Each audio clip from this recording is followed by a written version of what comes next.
Welcome everyone. Market open हो चुका है और आरबीआई की पॉलिसी है। तो जैसी मार्केट ओपन हुई है तो इसमें थोड़ा सा ट्रेड वेट करना बेकार है।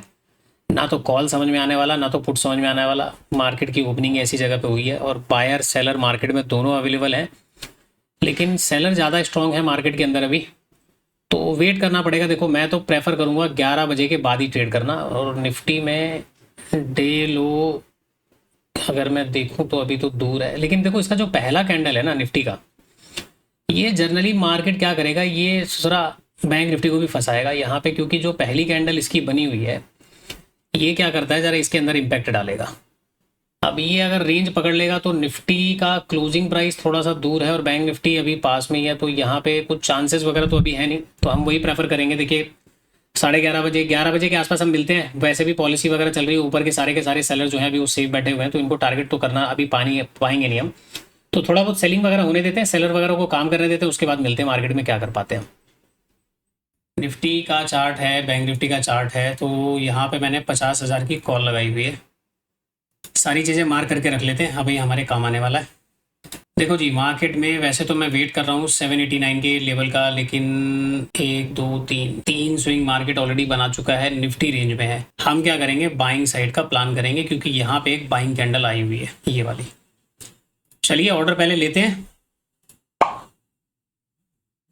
1018 के आसपास आ चुका है अपने पास, इसको यहाँ पे हम कहते हैं सेलिंग में 1018। टारगेट कितने रहेंगे, स्टॉप लॉस कितने रहेंगे, सारी चीजें एक बार मार्क कर लेते हैं, क्योंकि हमें सिस्टम में स्टॉप लॉस लगाना पड़ेगा। रीजन, मार्केट में वॉलेटिलिटी थोड़ी सी हो सकता है कि बढ़ जाए, तो इसीलिए पहले से प्रिपेयर रहो। क्या टारगेट रहेंगे, क्या स्टॉप लॉस रहेंगे। लॉन्ग पोजीशन 1018, तो 18 पॉइंट मतलब 19 ही हो गया मोटा मोटा, 1880 है। देखिए जी, ज़्यादा बड़ी इच्छा नहीं है मार्केट में, 90 पॉइंट 100 पॉइंट के आसपास मिल जाना चाहिए। वैसे तो मैं 121 पॉइंट कंसीडर करके चल रहा हूँ कि 121 यानी कि 1140 के आसपास का हमारा टारगेट होना चाहिए। हमारी जो खरीदी है 1019 रुपये के आसपास, 1018 रुपये के आसपास, और टारगेट रहेगा 1140, तो लगभग 121-120 पॉइंट का मोमेंटम मिल जाना चाहिए। स्टॉप लॉस जो मैं प्लेस कर देता हूँ वो मैं कर देता हूँ 938 के आसपास, ठीक है। 938 का मैं चलो स्टॉप लॉस लगा देता हूँ। यहाँ पे हमने इस वाली कैंडल के अंदर बाइंग किया हुआ है। अब देखिए, प्रीमियम में मुझे सिर्फ चाहिए कितने, 90 से 100 रुपए, 120 रुपए मैक्सिमम, क्योंकि जिस हिसाब से मार्केट चल रहा है इसका कोई भरोसा नहीं है कि ये धीरे धीरे करके मार्केट साइडवेज हो जाएगा, नीचे जाएगा, ऊपर जाएगा। तो हमारा जो ट्रेड है उसकी पॉसिबिलिटीज केवल 50% है। 50% चल भी सकता है, 50% नहीं भी चल सकता, तो इसीलिए मैं मान के चलता हूँ। यहाँ से अगर मैं बात करूँ तो देखो 365 पॉइंट, अगर 200 का नंबर है तो 200 के बाद यहाँ पे स्टॉप लॉसेस है 360 पॉइंट, तो यहाँ तक तो मार्केट को आना भी चाहिए और आ भी सकता है। लेकिन मुझे नहीं लगता है कि मैं इतने बड़े पॉइंट तक मैं यहाँ पे होल्ड कर पाऊंगा, क्योंकि जो प्रीमियम की दरकार है मुझे वो केवल कितनी है, मैंने देखिए 121 रुपए का मैंने टारगेट लगाया कि ये टारगेट मुझे कॉल साइड में मिल जाए। पुट साइड के अंदर मैं अपना 80 रुपीज का स्टॉप लॉस लगा चुका हूँ 938 का। अगर वो हो जाता है तो ठीक है, अदरवाइज मार्केट में अगर 100 रुपीज भी मेरे को दिखाई देगा कि 100+ पॉइंट भी दिखाई दे गया तो मैं एग्जिट कर दूंगा। 90 रुपए के पास जाने के बाद मुझे इस चार्ट में कोई गड़बड़ी यहाँ पे दिखाई दी कि चार्ट आगे सपोर्ट नहीं करेगा, या इसके अंदर कोई ऐसा कैंडल दिया, तो मैं 90 रुपीज भी मार्केट में हो सकता है कि लेके निकल जाऊं, हो सकता है कि 80 रुपए भी लेके जाना पड़े। अब देखिए, आज मार्केट में इतना वेट क्यों करना पड़ा, क्यों मार्केट ने इतना टाइम लगाया। ऊपर की तरफ 800 का नंबर मेरे पास पड़ा हुआ है। ये जो नंबर है ये ऑपरेटर के नंबर्स हैं, ये स्विंग है मार्केट में। ये ऑपरेटर का स्विंग्स क्यों है, क्योंकि कल मार्केट एक बार भी 800 का नंबर पार नहीं कर पाया, और जितनी बार 800 के नियर बाई गया मार्केट ने एक अच्छा खासा फॉल किया हुआ है। अब पीछे के बच गए बायर, तो पीछे के बायर, क्योंकि मार्केट अगर गैप अप खुला होता तब जाके वो अपने स्टॉप लॉस 200 के ब्रेकडाउन पे दे देते, लेकिन मार्केट ने गैप डाउन ओपन दिया। आरबीआई की पॉलिसी थी, उसके बाद मार्केट जब नीचे की तरफ आ रहा है तो पॉलिसी के कारण वो लोग कंफर्म नहीं हो पाते कि हमारा स्टॉप लॉस जाएगा भी या स्टॉप लॉस लेके मार्केट घूम जाएगा। ऐसे में वो लोग क्या करते हैं, प्रॉपर 50,000 के नंबर का ब्रेकडाउन का वेट करते हैं। मार्केट ने 50,000 का नंबर ब्रेकडाउन किया, ब्रेकडाउन के बाद हालांकि मैं यहाँ पे एक ट्रेड करने वाला था, लेकिन मैंने यहाँ पे एक स्टॉप लॉस की कैंडल देख ली थी कि वो स्टॉप लॉस की कैंडल बनी, तो मैंने ट्रेड छोड़ दिया। फिर मैं वेट कर रहा था कि देखो यार, मैंने एक सपोर्ट मार्क किया हुआ है 49,789 का। अब ये 49,789 का जो सपोर्ट है, या तो मार्केट यहाँ कहीं पे आ जाए। लेकिन दिक्कत क्या थी ना कि अगर मार्केट, मेरे को अंदाजा लग रहा था कि मार्केट गैप डाउन वगैरह खुलेगा तो यहाँ पे आसानी से आ जाएगा, मुझे नहीं पता था कि मार्केट यहीं कहीं खुल जाएगा, तो उसके हिसाब से थोड़ा सपोर्ट तो दूर है। अब यहाँ पे 49,000 का नंबर मार्केट ने ब्रेकआउट किया, 200 का नंबर ब्रेकआउट किया, और सबसे बड़ी बात है कि पीछे का स्विंग ब्रेकआउट हो चुका है नीचे की तरफ। तो मैं आपको स्विंग दिखाता हूँ चार्ट में। ये जो स्विंग है ना यहाँ पे, ये वाला, तो मैं यहाँ पे अंदाजा यही लगा के बैठा था कि या तो ये स्विंग ब्रेकडाउन हो जाए, ठीक है। अब ये स्विंग के आसपास में मार्क करता तो क्लोजिंग प्राइस यहाँ पे मिल जाता। तो इसीलिए मैंने क्या किया, इन दोनों को छोड़कर मैंने नीचे का नंबर मार्क कर लिया। अब मार्केट थोड़ा ऊपर से ज़्यादा आ रहा है तो इसमें क्या हुआ, ये वाला स्विंग मार्केट ने ब्रेकडाउन कर दिया, क्लोजिंग प्राइस ब्रेकडाउन कर दिया, 50,000 का नंबर ब्रेकडाउन हो गया, 200 का नंबर ब्रेकडाउन हो गया। निफ्टी अपने पहले कैंडल के अंदर अभी गोते लगा रहा है। तो एक इंडेक्स तो गोते लगा रहा है, ये सपोर्ट पे काम कर ही रहा है, दूसरा इंडेक्स कंटिन्यूएशन नीचे आया हुआ है। ऐसे केस में पीछे के जो बायर्स हैं वो मार्केट से निकल जाएंगे। हो सकता है कि मार्केट में और भी नीचे के बायर हो, मार्केट इनको भी टारगेट करने के लिए जा सकता है, कोई बहुत बड़ी बात नहीं है। इसीलिए मैंने आपको बताया कि आज का जो ट्रेड है इसकी एक्यूरेसी 50-50 है, ये 50% चल भी सकता है, नहीं भी चल सकता, ठीक है। तो इसीलिए मैंने सिस्टम में स्टॉप लॉस लगाया कि भाई वॉलेटिलिटी अगर आती है तो कम से कम हम झेल पाए, क्योंकि 1100-1200 रुपए के प्रीमियम है, वो अगर गिरने पे आए तो फिर वो पता नहीं कहां तक गिर सकते हैं। तो इसीलिए ऐसी कंडीशन में जब प्रीमियम बड़े होते हैं, मंथली एक्सपायरी में आप ट्रेड करते हो, तो स्टॉप लॉस हमेशा मार्क करके चलो, कम से कम उतना मार्क करके चलो जितने के लिए आप आए हो। अब हमारा गोल क्या है, ये वाले कैंडल का टारगेट करना। अब हम यहाँ तक टारगेट कर पाएंगे या हमें प्रीमियम मिल जाएगा पहले ही, वो देखना पड़ेगा। तो वो मैंने आपको बातें बता दी। अब ऊपर केवल जो है ना मार्केट के अंदर जो भी स्टॉप लॉस है, देखो वैसे तो 50,500 के ऊपर ही स्टॉप लॉस है, लेकिन बीच बीच में रिटेल प्लेयर वगैरह भी आए होंगे, तो कंडीशन हमारे साथ मीटअप कर रही है। तो हमने क्या किया, अब जाके कॉल साइड में प्लान कर लिया। ये थोड़ा सा दूर है, ये पता नहीं यहाँ तक आएगा भी नहीं आएगा, तो उस चक्कर में क्या होगा, ट्रेड छूट जाएगा। तो इसलिए मैं इंतजार कर रहा था। मैंने पहले तो यहाँ पे ट्राई किया कि जैसे बाइंग की कैंडल बनी थी एक, बट वहाँ सिचुएशन पे काम नहीं होगा, तो मैंने पहले 50-300 की कॉल में सोच रहा था कि काम करूँ, नहीं हुआ। फिर मैं सोच रहा 200 में काम करूंगा, नहीं हुआ। फाइनली जाके मैं 50,000 लगा के बैठ गया कि यार कम से कम इसका ब्रेकडाउन अब होगा ना तभी काम करेंगे, क्योंकि धीरे धीरे देखो प्राइस नीचे आ रहा है और हर बार मार्केट क्या कर रहा है, कुछ नेगेटिव सिनेरियो बना रहा है। निफ्टी का चार्ट पूरा सपोर्ट कर रहा है, 20 EMA पे प्राइस एक्शन का स्ट्रक्चर बनाता हुआ चल रहा है। तो इसलिए मौका मिला नहीं। अब हालांकि मौका अभी भी नहीं था, लेकिन यहाँ पे क्या था कि अब अपने को ट्रेड तो करना ही था। अब अभी नहीं करेंगे तो या तो फिर 2:30 बजे के बाद मार्केट मौका देगा। अब 2:30 बजे तक का वेट करने से अच्छा है कि यहाँ पे मैं स्टॉप लॉस लेके चला जाऊँ। 2:30 बजे तक वेट नहीं होता इतनी देर मार्केट में बैठ के।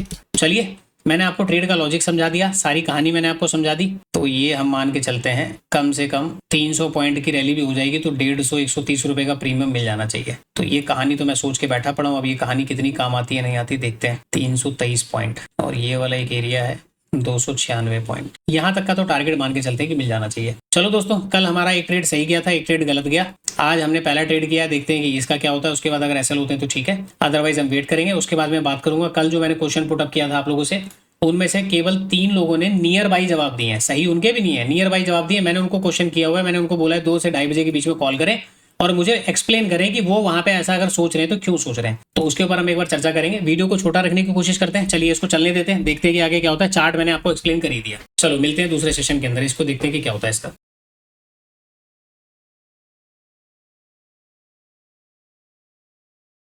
देखिए जी, मार्केट यहाँ तक तो आ गया है। अब इसका ये पहला हर्डल आया है। पहला हर्डल क्या है, ये पॉइंट है, और दूसरा हर्डल हमारे पास यहाँ पे अवेलेबल है,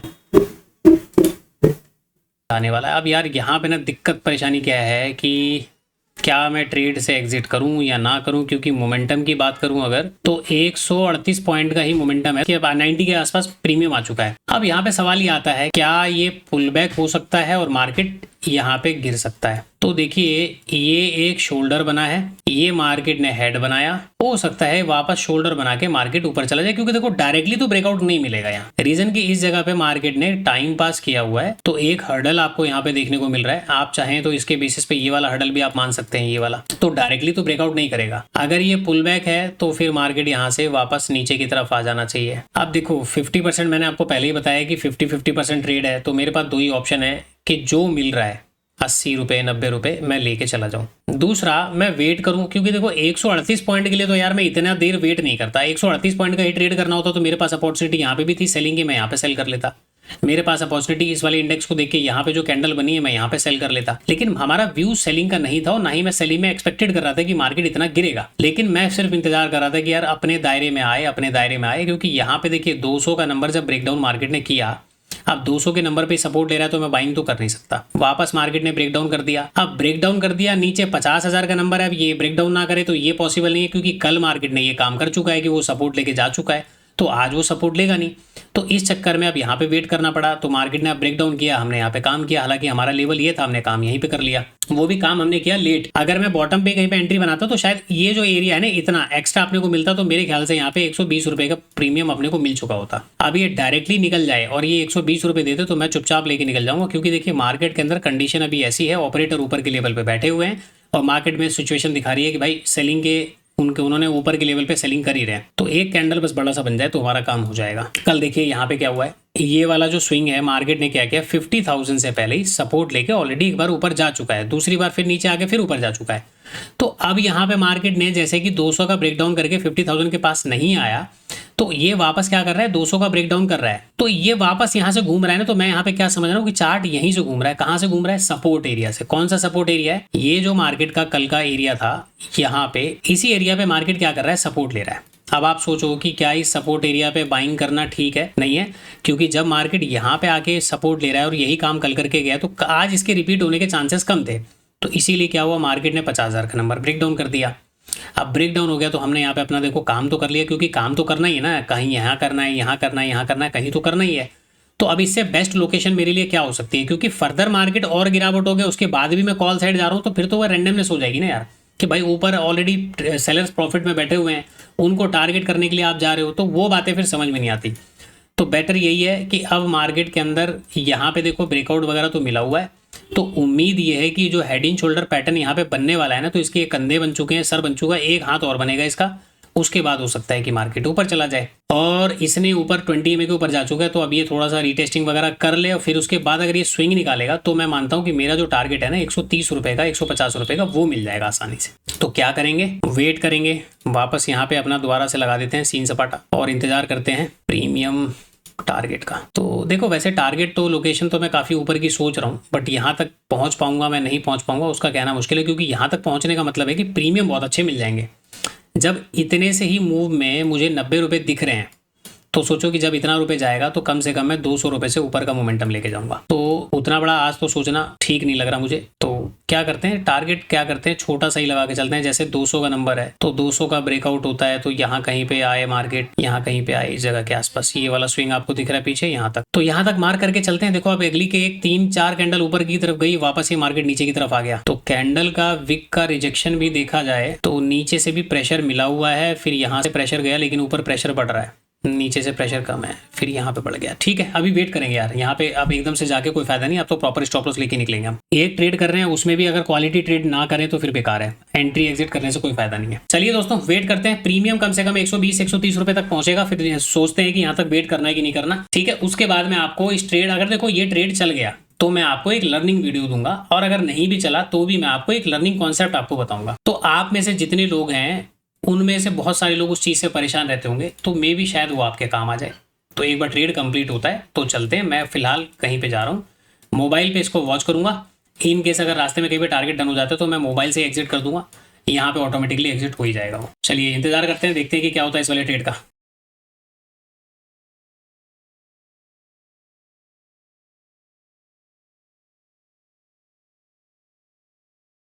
अब देखिए ये वाला जो एक जोन है हमारे पास, ये एक हर्डल का जोन है। निफ्टी ने तो अपना ये वाला एरिया ब्रेकआउट किया हुआ है, और ये आसपास जो हर्डल है, एक छोटा सा रिट्रेस में मुझे लग रहा है कि यहाँ पे कुछ करेक्शन दिखाने की कोशिश कर रहा है। अब यहाँ पे जो जोन है, तो देखो जो ये पैटर्न यहाँ पे बन रहा है, तो यहाँ पे देखिए क्या है कि एक शोल्डर आपको दिख ही रहा है, हेड यहाँ पे बन चुका है। हो सकता है कि मार्केट फिर से एक शोल्डर बनाए, और शोल्डर भी इसी टाइप का बनेगा फिर वो बड़ी बड़ी रिजेक्शन वाला, क्योंकि वॉलेटाइल तो मार्केट आपको दिख ही रहा है, तो ऊपर फिर निकले ना निकले। दूसरी बात, इस पॉइंट पर अगर मैं बात करूं कि यहाँ पे अगर किसी ने सेल किया होगा और यहाँ तक वो बैठा होगा, बैठने के बाद जब मार्केट वापस यहाँ पे आ रहा है, तो ये क्या हो सकता है ना कि देखो इस एरिया में, यहाँ पे कहीं भी इस वाले एरिया के अंदर इन सेलर्स के प्रॉफिट जो है ना वो बुक हो सकते हैं। अगर वो रैंडम प्लेयर वाले हैं तब तो ठीक है, इनके प्रॉफिट बुक हो जाएंगे, बड़े प्लेयर की तो बात ही नहीं करते, बट रैंडम प्लेयर वाले यहाँ पे प्रॉफिट बुक कर सकते हो। तो इसीलिए जोन थोड़ा सा जो है ना मेरे को डेंजरस लग रहा है, क्योंकि एक तो हडल एरिया यहाँ पे ऑलरेडी है, प्रॉफिट बुकिंग का एरिया भी यहाँ पे है। तो मार्केट में क्या हुआ है कि कंटिन्यूएशन फॉल भी हुआ है, फॉल होने के बाद मार्केट ऊपर जा रहा है। तो ऐसा तो नहीं कि ये पुल बैक कंसीडर करके वापस मार्केट फिर नीचे की तरफ आ जाए, और नीचे ना भी गिरे तो मार्केट साइडवेज हो जाए।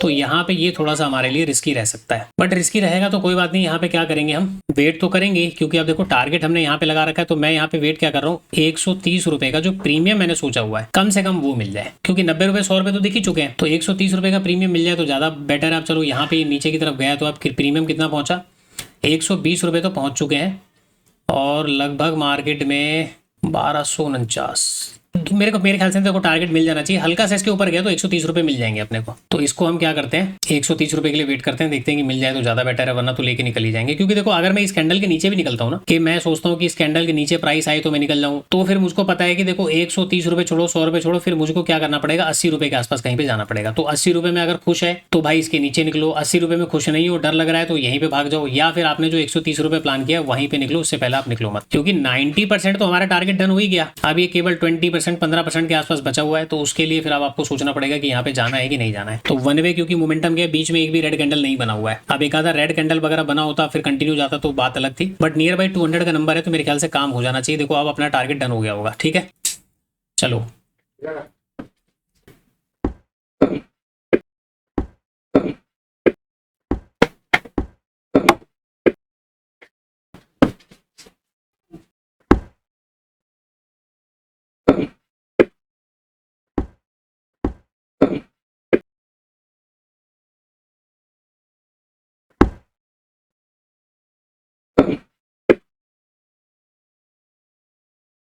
हाँ जी, सॉरी। तो देखिए लगभग 200 पॉइंट का जो मोमेंटम है वो अपने को मिल चुका है, और प्रीमियम की बात करूं तो 142 रुपए। तो देखो यार अब ये वन वे मोमेंटम गया ना, तो मैं यहाँ पे क्या करूंगा, अपने ट्रेड को मैं प्रॉफिट बुक कर ही लूंगा। तो सबसे पहले ट्रेड एग्जिट करते हैं अपना 144। इस ट्रेड के हमने कैप्चर किया 144 पॉइंट, ठीक है। 130 रुपए के लिए कम से कम बैठे थे, 144 रुपए अपने को मिल गए, कोई दिक्कत नहीं। हम क्या करके गए, थोड़ा सा पहले ये मार्केट से यहाँ पे हम एग्जिट करके गए। तो 200 पॉइंट में 148 पॉइंट, तो आप सोच रहे हो कि प्रीमियम देखो कितने अच्छे बढ़े, यानी कि हमारा जो प्रीमियम है वो हमारे को सपोर्ट कर रहा था। रीजन, हमने एंट्री किया और एग्जैक्ट मार्केट ने 200 पॉइंट का मूव किया हुआ है। इस 200 पॉइंट के मूव के अगेंस्ट में हमको प्रीमियम कितने मिले, 144 रुपए। तो बहुत अच्छे प्रीमियम मिल गए, इस वजह से मैंने यहाँ पे एग्जिट कर दिया। हमारा 130 का टारगेट था, 144 पे हम निकल गए। तो देखो ट्रेड हमारा चल गया। अब लर्निंग पॉइंट क्या है इस चार्ट के अंदर, देखिए इस चार्ट में अगर किसी का व्यू सेलिंग का है, मैं उसको ये नहीं बोलूंगा कि उसका व्यू गलत है, उसका व्यू भी हो सकता है कि बिल्कुल ठीक हो, क्योंकि मार्केट ने सेलिंग तो दिखाया है। और सेलिंग के बेसिस पे पीछे के लोग हो सकते हैं कि सर मैं तो सेल इसलिए करूंगा कि मार्केट यहां से 200 का नंबर ब्रेक डाउन करेगा, 50,000 का नंबर ब्रेक डाउन करेगा। मैं मान लेता हूं कि वो बात भी सही है, लेकिन मैं कॉल साइड में क्यों बैठा था, क्योंकि मार्केट की जिस हिसाब से ओपनिंग हुई थी, मैं ये नहीं मान पा रहा था कि मार्केट 50,000 को ब्रेक डाउन कर पाएगा। अब ऊपर से आरबीआई की पॉलिसी वगैरह सारी चीजों को देखते हुए तो देखो सबसे लर्निंग पॉइंट क्या है, मार्केट ने आपको कई जगह पे अपॉर्चुनिटी दी। आपने मेरा ऑर्डर बुक देखा तो उस समय मैंने एक भी ट्रेड प्लेस नहीं किया। मार्केट ने कई जगह अपॉर्चुनिटी की, हमने ट्रेड नहीं किया। और ट्रेड हम जिस जगह पे सोच रहे हैं कि यहाँ पे ट्रेड करेंगे, तो पीछे ऑलरेडी मार्केट में एक सपोर्ट एरिया है। इस सपोर्ट एरिया पे कल मार्केट सपोर्ट लेके ऊपर जा चुका है, तो इसकी प्रोबेबिलिटी आज है कि मार्केट ब्रेक डाउन कर दे। कल मार्केट ने 50,000 के पास से घूम गया, तो आज प्रोबेबिलिटी है कि 50,000 को ब्रेक डाउन कर दे। 50,000 का ब्रेक डाउन हुआ, एक कैंडल विक वाली बनी, एक कैंडल इसके ऊपर जाके क्लोज हुई, हमने यहाँ पे जाके ट्रेड किया, ठीक है। ट्रेड किया, हमने प्रीमियम डिसाइड किए 90 रुपए, 120 रुपए, 130 रुपए, 150 रुपए, जो मिल जाए निकल जाए। हम बीच में निकल गए 144 रुपए लेके। ये कैसे पॉसिबल हो पाया, ये पॉसिबल तब हो पाया जब किसी अच्छे लोकेशन पर ट्रेड का आप वेट करते हो मार्केट के अंदर। तो आपने सुना है ना, इंतजार मार्केट के अंदर आपको पैसा दिलाता है। आप जितना मार्केट के अंदर अच्छी क्वालिटी वाला ट्रेड लोगे तो आपको पेशेंस, कई बार होता है मार्केट आपको 9:20 पे ट्रेड दे देगा सुबह के समय, वो अच्छे ट्रेड होते हैं, वो बुरे नहीं होते हैं। लेकिन कई बार मार्केट आपका पेशेंस टेस्ट करेगा, खासकर आरबीआई की पॉलिसी है, कोई मार्केट के अंदर इवेंट्स है। मैं हमेशा मार्केट में ट्राई करता हूं कि मैं 11:30 बजे के बाद मार्केट के अंदर काम करूं। मेरे पास कई लोगों से आज बात हुई व्हाट्सएप पे कि सर मार्केट में ट्रेड करना चाहिए नहीं करना चाहिए। किसी ने बोला कि सर मार्केट में सेलिंग करें कि बाइंग करें। मैंने उनको क्लियर बोला, देखो जी आरबीआई की पॉलिसी है, मार्केट में आप बाइंग साइड का ट्रेड प्लान करना, ठीक है। और दूसरा, मार्केट में जो भी काम करना है 11:30 बजे के बाद। मैं आपको मार्केट में आया, आपने यहाँ पे देखा कि जो 11:30 बज रहे हैं, तो मार्केट ने क्या हुआ, ये कैंडल क्लोज करने के बाद हमने यहाँ पे 11:37 के आसपास हमने ट्रेड किया हुआ है। तो मैंने भी तो 11:30 बजे के बाद काम किया ना। आप अपने रूल पे जो स्ट्रिक्ट रहोगे, मार्केट आपको डेफिनेटली टारगेट देगा, ठीक है। मार्केट हो सकता है एक नेगेटिव कैंडल बना के वापस मार्केट यहां से पूरा लेवल ब्रेकआउट कर दे, और मैं बाद में जाके सोचूं कि काश मैं एक कैंडल का वेट कर लेता, काश मैं स्विंग के नीचे का वेट कर लेता। मार्केट थोड़ा बहुत गिरने के बाद देखो कितना ऊपर गया, मैं 144 रुपए निकल गया। मार्केट ने शाम तक जाके देख रहा हूँ प्रीमियम क्या है, प्रीमियम ने 480 रुपए का हाई लगाया है। बताओ अगर मैं बैठा रहता तो ऐसा हो जाता। ऐसा केवल हम बातों में सोच सकते हैं, ऐसा हम केवल सपनों में सोच सकते हैं, ऐसा हर बार नहीं होता है। रियलिटी ये है, इस पूरी मार्केट में कल के क्लास में मैंने आपको क्या बताया भाई, हर मोमेंटम के अंदर आप केवल जैसे ये कैंडल है आपका है, ये कैंडल है आपका है, आप सोचोगे कि हर कैंडल पे हर मूव के अंदर आपका मार्केट हो जाए ना, ये पॉसिबल नहीं है। इसीलिए क्वालिटी ट्रेड को लेने के लिए पूरे चार्ट में से ये देखो कि किसी भी मूव को पकड़ने के लिए आपकी आइडियल कंडीशन कहाँ पे बन रही है।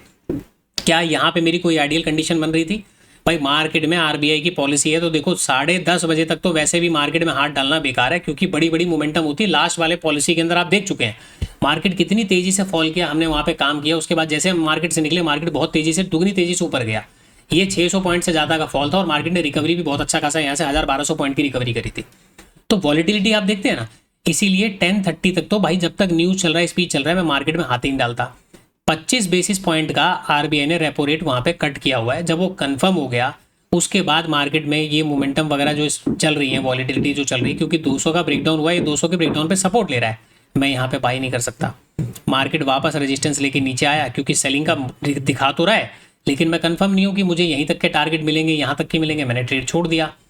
वापस मार्केट जब 200 का ब्रेकडाउन किया, अब यहाँ पे आने के बाद मार्केट में एक चीज दिख रही है कि भाई पीछे ये सपोर्ट है, अगर मार्केट यहाँ पे सपोर्ट लेगा तो 50,000 का नंबर ब्रेकडाउन होगा। मार्केट ने ब्रेकडाउन किया, मैंने वो वेट किया और वेट करने के बाद फाइनल, क्योंकि ट्रेड तो करना ही करना है, कहीं पे तो करेंगे ना ट्रेड, हमने यहाँ पे ट्रेड किया।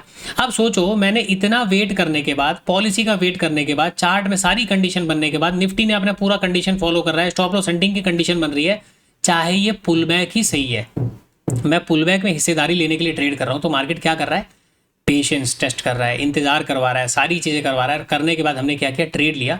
अब उसके बाद मार्केट यहां से जाके हमारा स्टॉप लॉस हिट कर दे तो उसमें फिर हमारा कोई गलती नहीं है, हमारी कोई मिस्टेक नहीं है, हमने प्रॉपर रूल को फॉलो किया। हम क्या करेंगे, अपना डिसाइडेड एसएल कि मैंने 80 रुपए लेके जाने, 90 रुपए लेके जाने, डिसाइडेड एसएल लिया और चुपचाप घर चले गए।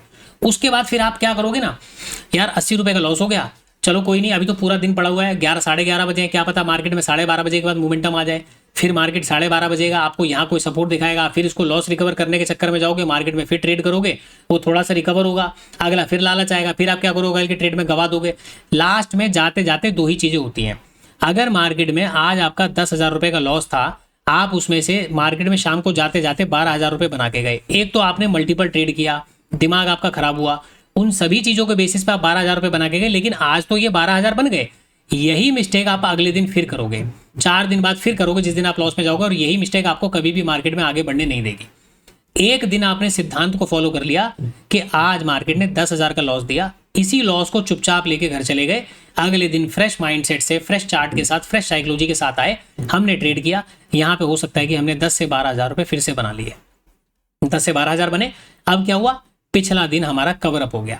जब भी आप अपने इंट्राडे के किसी लॉस को, जब भी आप अपने पिछले दिन के किसी लॉस या प्रॉफिट को अगले दिन के ट्रेड से कंपेयर करते हो ना, वो सबसे बड़ी गलती होती है। जैसे कि आपने यहाँ पे कोई ट्रेड लिया, मान लेते हैं कि ये ट्रेड आपका कॉल साइड का था, आपने यहाँ पे कोई कॉल लिया, मार्केट ऊपर गया, मार्केट ने क्या किया, नीचे आके आपको लॉस दे दिया। अब लॉस तो आपका हो गया 10,000 रुपए का। अब आप मार्केट में बैठे हो कि मैं यहाँ पे एक ट्रेड और करूंगा, आपने ट्रेड लिया, मार्केट ने आपको प्रॉफिट दे दिया, आपने यहाँ पे क्या किया, 10,000 रुपए कमा लिए। अब पता है दिक्कत क्या है, आप इस 10,000 रुपए को कमाने के लिए आए थे, आप इस 10,000 से खुश नहीं हो, जबकि 10,000 रुपए आप कमा चुके हो। क्यों, आपने इसको कंपेयर कर लिया पिछले ट्रेड से कि पिछले ट्रेड में लॉस हुआ था, ये तो मैंने रिकवरी करी है, तो रिकवरी में कैसे काउंट करूंगा, तो मेरे पास कुछ आना तो चाहिए। तो अब आप सोचोगे कि चलो यार 4 से 5,000 रुपए बन जाए ना, बड़ी क्वांटिटी लेते हैं, 4-5 पॉइंट लेके निकल जाएंगे। आप काम कर रहे थे 100 क्वांटिटी में, आपने सीधा यहाँ पे 300 क्वांटिटी मार दिया कि बस 4-5 पॉइंट लेके निकल जाएंगे। वहां पे आपकी कहानी ना गड़बड़ हो जाती है। ये क्या हो गया, आप रूल के बाहर चले गए। जब आप दायरे के बाहर चले गए तो मार्केट आपको कभी फिर समझेगा नहीं। ठीक है, तो ओवरऑल हमारा क्या हुआ, यहाँ पे सारी कहानी आपने समझ ली, सारी चीजें आपने समझ ली। 144 रुपीज में हम अपने ट्रेड से एग्जिट हो गए। वापस मार्केट अब नीचे आ रहा है, ऊपर जाता है, कहाँ जाता है अपने को कोई मतलब नहीं है। तो अभी के लिए इतना ही। बाकी जो कल वाला वीडियो है उसके लिए मैं जो बात कर रहा था, तो अभी तक देखिए मेरे पास कोई परफेक्ट जवाब नहीं आया। 3 लोगों से बात हुई है जो नियर बाई जवाब के पास है, जो नियर बाई सही आंसर दे रहे हैं, लेकिन उनसे मेरी बात होनी है। तो मैंने उनको बोला है 2-2:30 बजे के आसपास कॉल करना। अगर 2-2:30 बजे कॉल आएगा और जो बेसिस वो बता रहे हैं कि मैंने सर यहाँ पे ये सोच के बता रहा हूँ कि ये नंबर ऐसा काम करता है, तो उनको हमारे कोर्स के अंदर इनरोलमेंट मिल जाएगा। बाकी आप में से बहुत सारे लोगों ने जो जवाब दिए हैं, ज़्यादातर लोगों के जवाब स्टॉप लॉस हंटिंग में काफ़ी अच्छे जवाब हैं, लेकिन पर्टिकुलर मेरे को जो जवाब चाहिए था ना उस पॉइंट में कि मैं ये पॉइंट कंसीडर क्यों कर रहा हूँ, वो प्रॉपर अभी तक किसी का जवाब नहीं आया।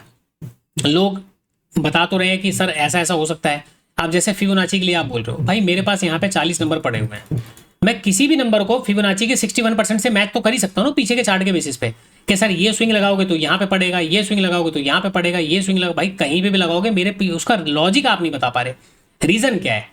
स्विंग तो कोई भी ढूंढ के, इस सपोज यहाँ पे कोई नंबर है, ये मैंने लाइन मार्क करी, अब इसको 0.61% से मार्क करना है, फिबोनाची लगाते रहो, कोई ना कोई लेवल पे जाके मैच कर जाएगा, तो इसका मतलब थोड़ी कि वो जवाब सही है।